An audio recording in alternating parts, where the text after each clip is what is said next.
All right, we are on day 3. Is that what day 3 of TIFF? Honestly, it feels like it's already been a week, and I didn't quite plan on the deficit of sleep that I'd be operating on, but I'm plowing through it. Yesterday, I saw the movie Finest Kind, and when you watch a good movie, even when you're tired, it's all worth it. You even forget you're tired, but when you watch like a not so good movie, you almost take it personally, like damn you, Finest Kind, like I could have gotten 2 more hours of sleep. But we're not here to talk about Finest Kind. We're here to talk about Dumb Money. And I just came from a screening just now and ran to the hotel to give you my thoughts. And after watching devastating movies like The Zone of Interest, it was exactly what the doctor ordered. It was a lot of fun. I had a good time with Dumb Money. So a quick setup for those who need it. Dumb Money is the newest film from director Craig Gillespie, the director of I, Tonya. What else? Larger Than the Real Girl, Cruella. In Dumb Money, he assembled a top-notch cast with the likes of Paul Dano, Pete Davidson, Seth Rogen, Shailene Woodley, America Ferrera, to name a few, to tell the story of the legend that goes by the name at Roaring Kitty. He also goes by the name Keith Gill, and he played a pivotal role in what started the 2021 buying frenzy of the GameStop stock among everyday people. Say that 5 times fast. GameStop stock. GameStop stock. GameStop stock. And as a result, screwing hedge fund managers billions of dollars. Now, right off the bat, the comparisons between The Big Short and The Social Network, they're inevitable. Our introduction of the YouTuber played by Paul Dano nearly matches the opening of The Social Network, which follows our character kind of walking home and cracking open a beer. Dumb Money even has the same editor as The Social Network, Kirk Baxter, and I'm sure in the editing room he was kind of like, this looks familiar. Like, even the score is very Social Network-y, to the degree that I think Trent Reznor and Atticus Ross honestly deserves a royalty check every time Dumb Money plays. Now, at the end of the day, Dumb Money isn't on the level of The Social Network and The Big Short. I mean, script-wise, though occasionally funny, the dialogue is no Aaron Sorkin. But honestly, that would be a pretty unfair standard to live up to. What the script does thrive in is the movie is not a homework assignment. It explains everything you need to know with complete clarity. You're not confused. It doesn't ruin the party by bogging you down with all the nitty-gritty financial details. Instead, the movie just focuses on the people involved. Anthony Ramos entertains as an employee of GameStop. America Ferrera is a nurse. She's really good in the movie.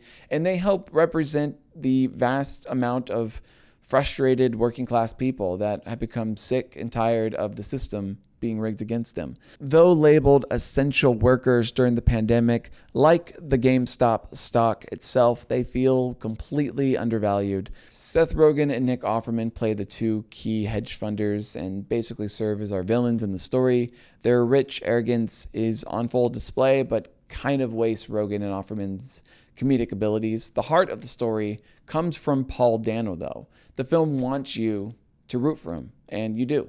And that's partly due to how warm and how likable Dano plays him. And Pete Davidson plays the main character's older brother. And I can already kind of see the criticism that, oh, Pete Davidson, he only plays himself, which I don't disagree with. However, I always like to consider the idea of like, okay, well, like if I never knew or seen Pete Davidson before and I just saw this movie, would the performance work? And for me, the answer was yes. And honestly, he got some of the film's biggest laughs. Now, in the end, it didn't reach the heights of films that inspired it, but it was still an undeniable crowd pleaser that just flew by. So I'm going to give Dumb Money a solid 7 out of 10.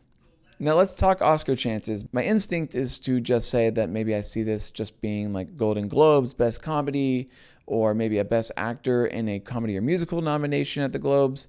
In terms of Best Picture, I think this year is just shaping out to be way too stacked for this to make top 10. But I wouldn't say it's like completely out of the race or a realm of possibility, because it is a crowd pleaser. Actor-wise, I don't see anyone being strong enough to garner a nomination there, which kind of hurts its Best Picture chances, because I don't think craft-wise it's got a real chance at anything. I know America Ferrera was floated earlier in being like a possible Best Supporting Actress, but I think that was before the movie was released. And as good as she is, I just don't think the role is showy enough.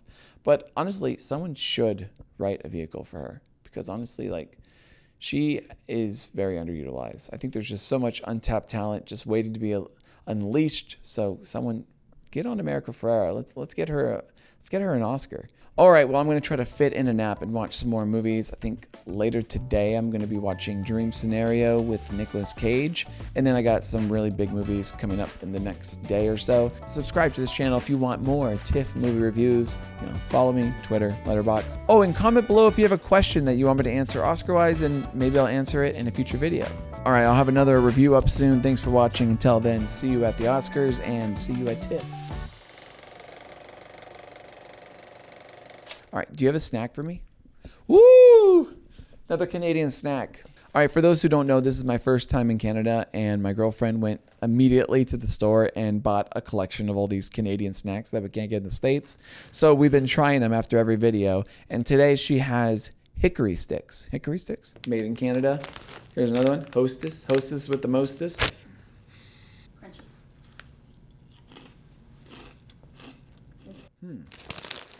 It tastes like crispy French fries, but I'll be honest in saying that it's a little too much salt for me. But still good. Still good. Like, I'm still gonna eat this whole bag.